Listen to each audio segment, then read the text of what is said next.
Indeed, I have been in a state of disappointment from the moment I was 16. What happened when you were 16? I got married. Sexism. I think I get it. You absolutely do not get it. You're a man. Where's the cognitive distortion for sexism, huh?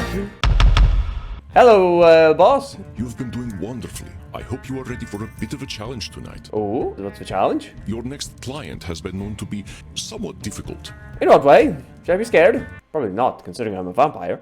Isabella Deste. Dang, she's got some funny taste in hats. She comes from a highly aristocratic background, but has endured considerable family issues through the generation. Well, that's pretty normal. Many people have family issues. She states that she is undergoing an existential immortality crisis, suggesting that her life and unlife have both been meaningless. Suggestion: be exceedingly polite. I know who's giving me these suggestions. I'm always polite, but I might just heed them. Remember, you can always seek my advice if you feel lost. You are not alone, but I hear the beating of elegant wings. Breathe, Samuel. Oh, and do be polite. Thank you, I've read the notes, but thank you.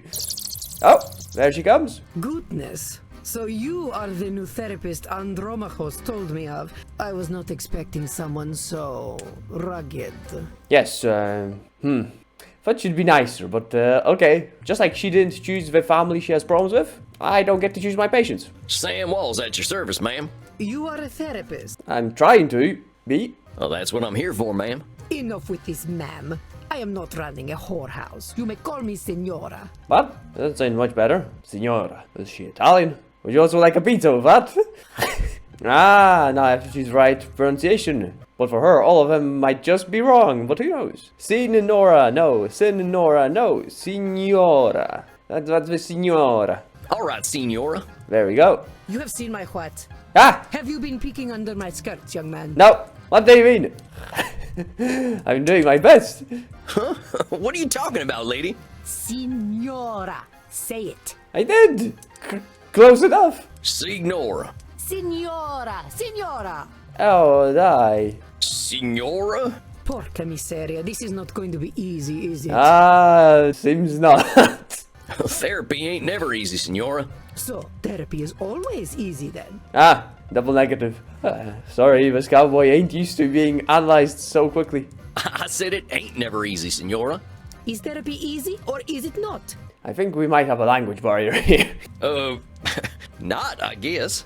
Oh, how are we to examine my inner demons if your own speech is so diabolical? It's diabolical. It's perfect for the demons. What do you mean? You know what? Let's start over. Greetings and salutations, Signora. I am most honored to receive you in my humble Oh, office. there we go. Humble. Very well. I suppose it will do. Ah, she likes that. I'm just here to help, Signora. It says here on your intake forms that you've been having a tough time lately. A tough time. Indeed, yes, it has been a tough time. The realization that not only am I a corpse, but that I have been a useless corpse for nearly 400 years is a tough time. Well, I'm glad we got that sorted out then. Just like I said, tough So time. what's set off this feeling that you're a corpse? I saw a film at the cinema. Huh, nice. Hey, I love the cinema. Well, let's bond with her over Hollywood glamour. She looks quite glamorous, I guess. I can't get enough Hollywood. All that glitz and glamour. Them celebrities sure know how to look good. Just like her, and all that gold and pearls, surely. Per favore, they look like employees of a peacock brothel. Ah, I guess she does not like them. The battle between licentiousness and chastity has ended, and chastity has been utterly degraded on the battlefield. Ah, unfortunately. They should be ashamed of themselves, parading their young flesh for the adulation of fools. I could teach them about proper fashion, but alas, they would be incapable of hearing my wisdom. I can tell I'm barking up the wrong tree here. Let's go back to this movie you saw at the cinema. Yes. It was a most terrible film, one that shook me to my core. The pain of it lingers with me still 5 years later. Ah, yes. The Minions. That one left a mark also on me. Well, movies can be pretty powerful. Heck, I remember seeing one of the first films. There was a train coming right for the audience. We thought we were dead for sure. Ah, that's funny.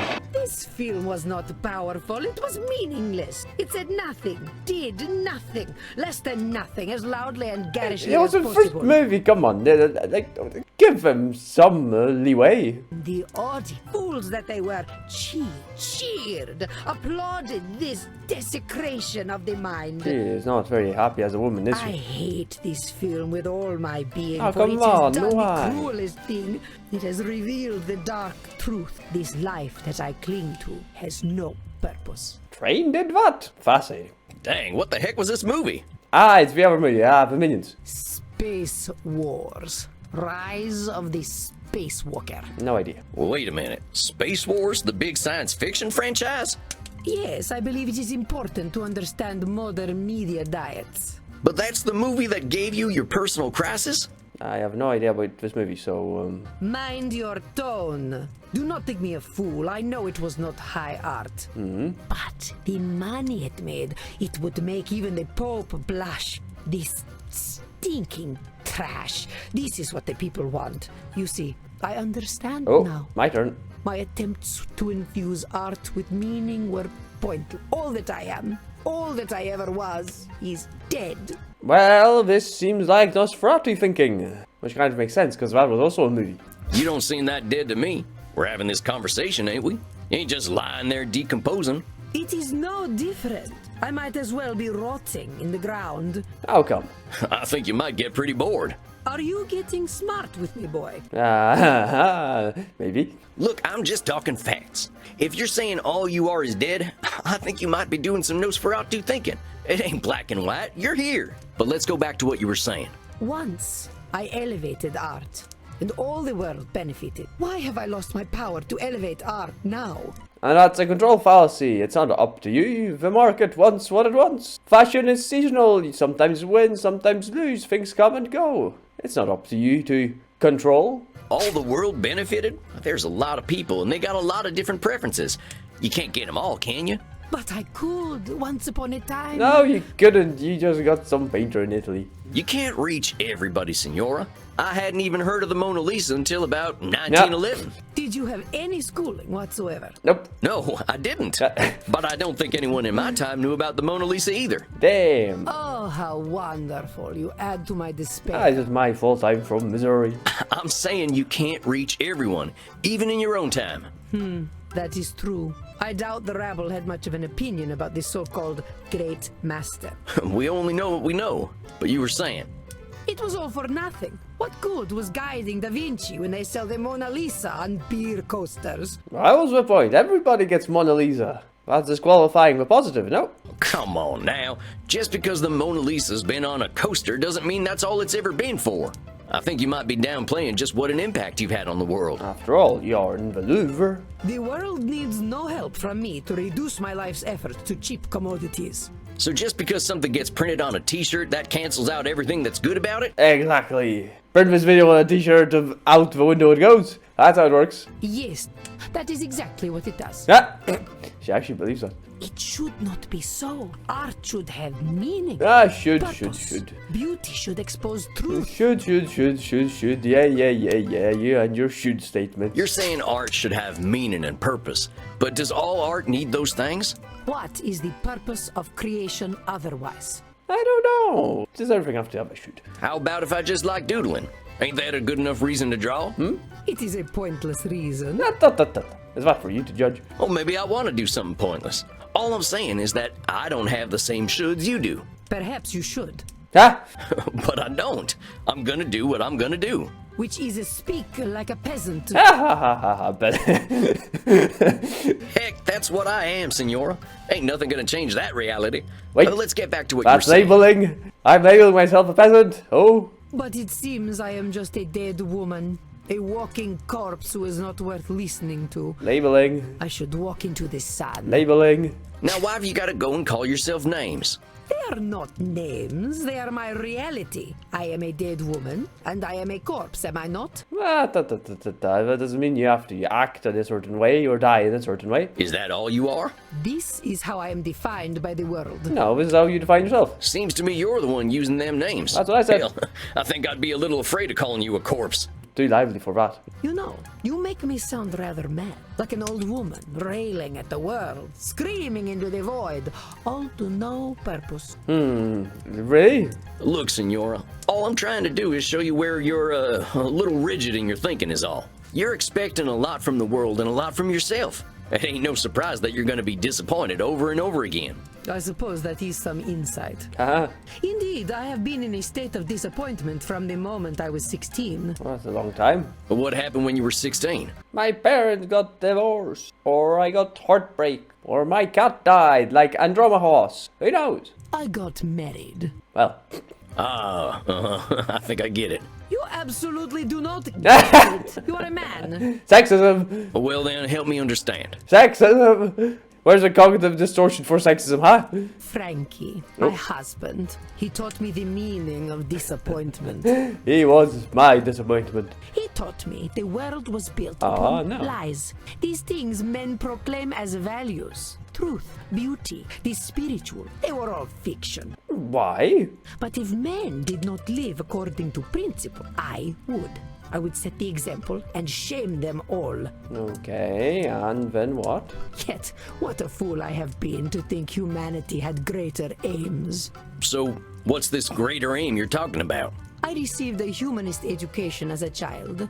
I was taught that the pathway to God was through rationality and a questioning mind, not slavish devotion to tradition. Okay, This world is not Eden, but it could be. Or so I thought. Okay. So you're talking about a literal pathway to God. Oh, maybe I have something to say, seeing as I'm from the deep south. No, fool. A pathway to godliness. To live according to our natures. Our true natures. You mean being Italian? Is it the pasta and the pizza that you like? Oh, you mean being Italian? Madre de Dio, what are you talking about? What is an Italian? What you are? I care nothing of nations and their petty squabbles. Like mortals, they die and are forgotten. Oh, sure, doesn't stop you from sounding like one. Oh, sorry. I just figured on account of the accent and all. Mamma mia, I have an accent, huh? What accent? Ah! Well, talk to me about this pathway to God. How do you She reckon did we not like find this Buffy. path? I reckon nothing. I've always known that we can find our way back to God by fulfilling our human potential to be the greatest souls possible. Is that a control fallacy? You really think we've got that much control, Senora? All we gotta do is be perfect, and then we've got our pathway to the Almighty? Yes, it seems quite clear to me. That's assuming God's love is conditional. But she said godliness, okay. Senora, if that's how it is, it ain't no wonder you ain't forgiving yourself or anyone for the slightest mistakes.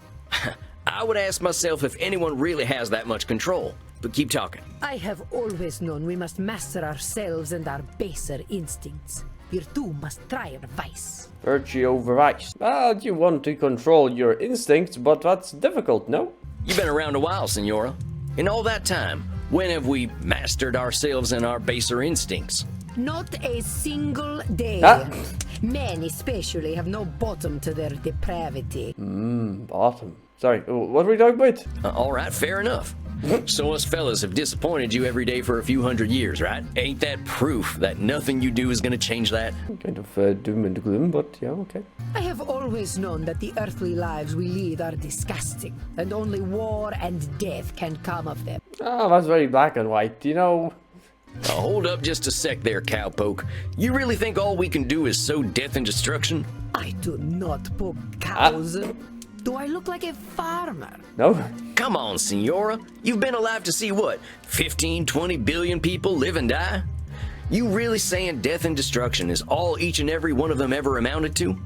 Well, perhaps not individually, but as an immortal, I look at the greater arc of history. Well, how about the creations of history? The Mona Lisa, for example. That wasn't doom and gloom, that wasn't death and destruction, that was beauty and bliss. Well, most of us ain't looking to contribute to the greater arc of history, but that don't mean life's pointless. That's some Nosferatu thinking, I'll tell you what. But let's continue. I have always known the people have become fat and lazy, and living within the Garden of Eden is impossible in such a state. The people have become fat and lazy. Maybe yes, maybe no, depends who. Sounds to me like you're coming up with labels for kicking people out of the Garden of Eden. Is that all we amount to? Fat and lazy? Look around your own country, boy. Look at me. See my disgusting rolls and saggy features. Nah, but Would you let me into the Garden of Eden? it's not up to me to judge. Well, sure, why the heck not? I am glad you are not the gatekeeper then. You rather have a gatekeeper who wouldn't let you in? Listen, Senora, you gotta go easy on yourself with them labels. I have always known we should act with dignity if we would take our place at God's side once more. This is another should, but the shoes are easy. Click it. I think this here's the meat of it, Senora. The filet mignon. Haha. I fear your French is even worse than your Italian. What's Italian? I care I'm not nothing of interested in nations languages and and their their petty petty squabbles. They die like people They anyway. die, and Here's the thing, Senora. Who came up with all them shoulds that'll take you to God? why, the greatest thinkers of history that I studied in my youth. Plato, Aristotle, Cicero, Aquinas. Sounds like a bunch of dead guys to me. They really had it all figured out way back when, huh? Well, of course not. How foolish do you think me? So you think you are so very clever, do you, boy? That by pointing out my distortions, you have won. No, I have one from the outset. I'm a therapist and you're a patient. That is where you are truly the fool.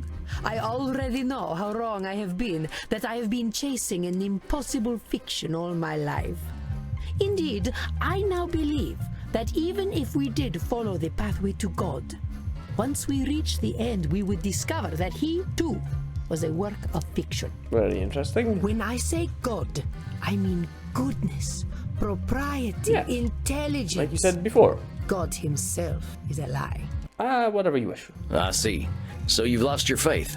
Yes, it has crumbled to dust, much like myself in this fat, wretched old body. Okay, well, fine. Beauty and truth are lies. What? Ideas developed by ugly men to justify their existence. Then why did you care that people don't care about beauty and you being the inspiration for Mona Lisa? What? While we occupy ourselves chasing those ideals, they create space wars to leech our money and our vitality. Yeah, but people like space. And to think, they call me judgmental, while they created the false ideal to judge against. You don't think I'm judgmental, do you, boy? Well, let's see. Do I think you're judgmental? Yes, absolutely. You're doing nothing but the judging, and I've never seen anyone judge more than you. So I guess I do think you're judgmental, but let's go with a simple answer. I wouldn't put it that way exactly. Besides, I ain't gonna call you names. In fact, that's where I think I want to challenge you. Whoops. Senora, I think the person you're judging more than anyone is yourself. I know you got raised with all them high ideals, so of course you're getting disappointed when nobody can reach them. That's some heavy pressure, not just on them, but on yourself. I'd ask yourself what all that pressure's doing for you. Is it bringing you any satisfaction? Good question. We can't always control what things are gonna be. This is not acceptable. I got some bad news for you, Senora. None of us really has the power to change the world on our own. Not even a clever lady like yourself. I suggest we start working on ways of helping you find a way to accept the world for what it is. But the world is base and unworthy. Okay, but you can't change everything. Remember that term I told you about? Nosferatu thinking? You're gonna strip all the color out of the world if you keep doing that. The world's a lot more than just base and unworthy. Nosferatu thinking. I am not used to having my own thoughts thrown Let's back at go. me. Progress. Well, that's why you're here, ain't it? I ain't gonna help you change the world, Senora. All I can do is help you find some other perspectives. I suppose there is a certain simpleton's wisdom in the way you speak. I suppose that is a compliment, and I will accept it. Thanks. I guess. Very well, boy. I will consider what you have said. We will meet again in exactly 4 weeks. Do we have an understanding? Yeah, we do. Yes, indeed, Senora. Ugh, please learn to speak properly by then. Oh, there she went. Another session, another success. I guess it's time to rest.